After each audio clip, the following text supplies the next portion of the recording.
Hi folks, this is Dr. Rob CYWES. This is part 2 of this two-part little mini-series. The first video was about preempting and anchoring your day around your meals rather than plugging your meals into your busy day. But the reason that carbohydrate addiction is the worst of all the addictions is because of the ubiquitous availability of carbohydrates everywhere.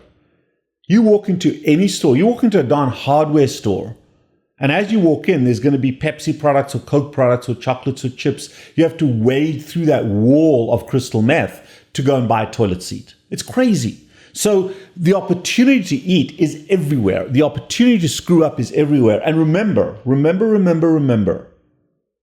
a snack is always an emotional event. It is never a nutritional event. So how do we alter that? You see, it's important to understand that the way the human brain works, the human brain can focus intensely for about 20 to 30 minutes at any one time.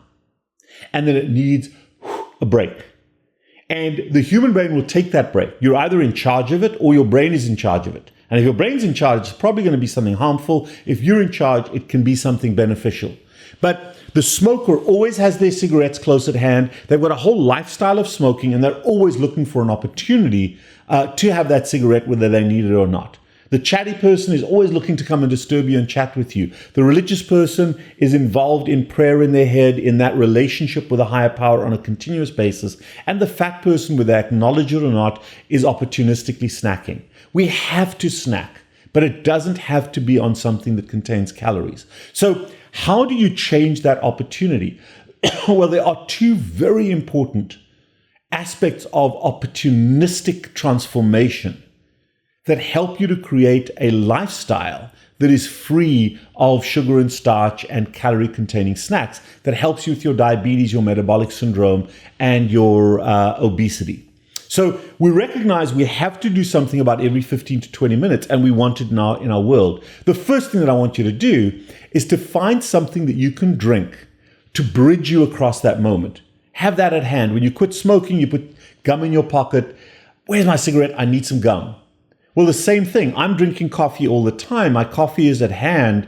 And as long as it's visibly associated with me, you want to be like a chain smoker who's always got their hand on a cigarette, except for you. It's your cup of coffee, your mug of Crystal Light, your mug of water, something you have a relationship with that becomes that opportunistic trigger.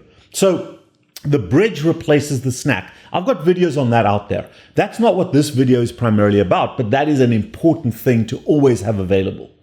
However, the second part is to have visible opportunities to do little things in your environment that you can develop into a way of life. Even if you didn't intend to do something, you see it and you do it. And it's a parallel to going to the fridge in the pantry or grabbing that snack. You're walking past the nurse's station in the hospital. They got a bowl of M&Ms. You're grabbing one and putting it in your mouth because you saw that. Well, if that was a pack of cigarettes and you never smoked, you wouldn't be smoking. Or you're at Costco shopping and the little lady's offering you something and you're grabbing it and putting it in your mouth before you even realize, what the hell am I doing here? Because that's the opportunistic knee-jerk. How do we transform that? Well, we distribute things in a visible way within our own environment. That's how we do it. For example, I talk a lot with my hands. Why does he do that? Even when I'm on the phone, I'm talking with my hands. Because it's not about me talking with my hands. This is a little distraction for my brain so that I can really focus on what I'm talking about. And it emphasizes to myself what I'm focused on talking about. I can sit and talk quietly. I can do that.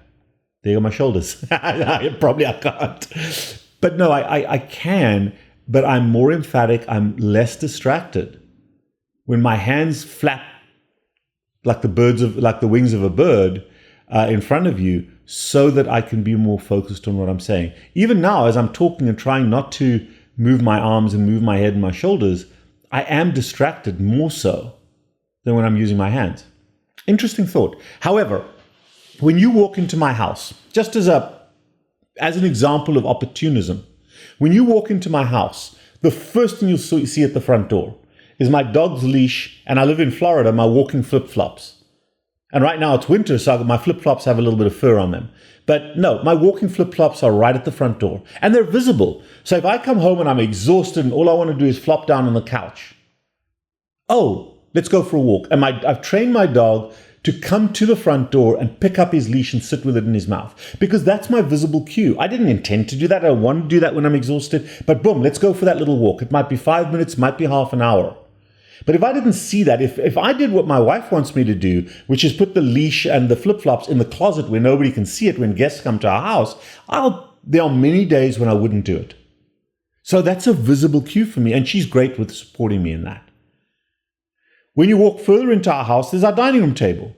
And the first thing you'll see on our dining room table is a deck of cards and a cribbage board. And it's right where we have dinner. We eat. Remember I said in the previous video, we sit down at a table with a plate of food and a knife and fork. So we eat at that table every day. Even if I'm by myself, I make that little table. I've got my little placemat. I sex it up for me because it makes me feel good. Because I'm proud of what I'm eating. But we sit down, we have that meal, and while we're eating, hey, do you feel like a game of cards? Now, we don't play cards every day. Maybe once a week or so, we'll have a game of cribbage.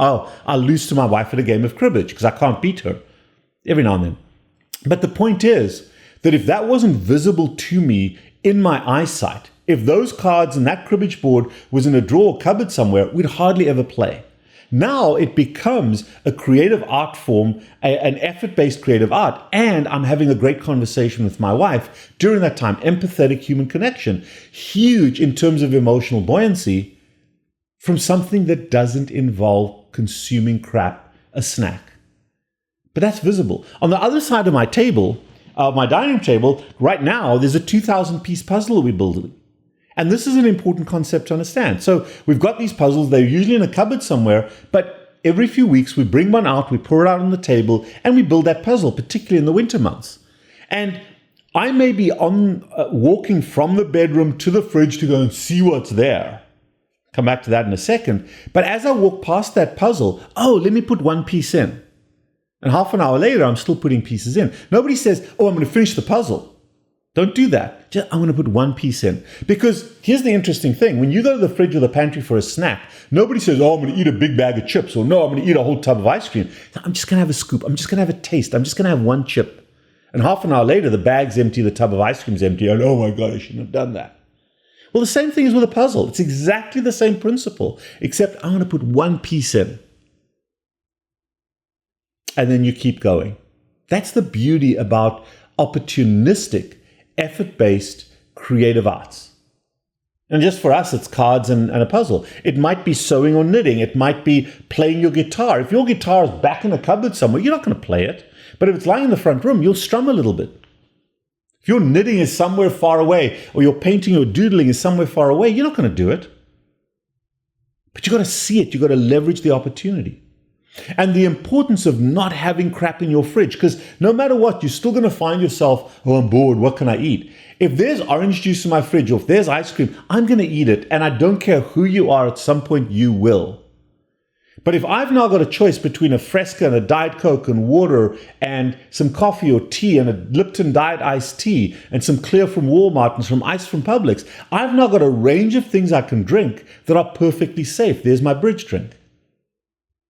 Don't have visible crap. I don't drink that. I don't like that. If you're a smoker and you only smoke Chesterfield, you're going to say no to a Rothmans? No, you're not. Of course you're going to do it. Because you're a smoker. So understand you want to populate your world with opportunities to do little things. At my back door, there's a little fork and a trowel. What do? I take my son. We're going to go pull out one weed. And half an hour later, there's a little pile of weeds, and my wife is saying, yo, come on inside, it's dinner time. But we've had emotional restitution in the yard. And it's not about weeding the whole yard. It's about going out and plucking one weed. It's going outside and kicking a soccer ball with my boy. And it's not about who wins or who scores well. It's about having fun. Next to my favorite chair, there's a Sudoku book. I'll just do one little puzzle. And then I'm getting yelled at for sitting there for an hour. It doesn't matter. That's the transformation of opportunistic emotional restitution. And it's so important as you're transforming your lifestyle to put effort-based things in your environment where they're visibly accessible to you, even if you didn't plan to do them. Because nobody plans to have a snack.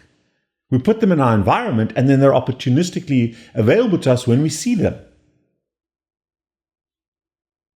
That's addiction management, folks. No dietitian is going to tell you that. That's addiction management. I am the Carb Addiction Doc. If you want to expand this further, if you want help, if you want a comprehensive consult, set one up with me. I am the Carb Addiction Doc, or our dietitian, Cheryl. Both of us can help you depending on what you need. Text us or WhatsApp us from anywhere in the world, 561-517-0642. I hope to talk to you soon. I hope to help you on your journey. Get away from diets and understand the lifestyle transformation that is required if you are a carb addict. Take care.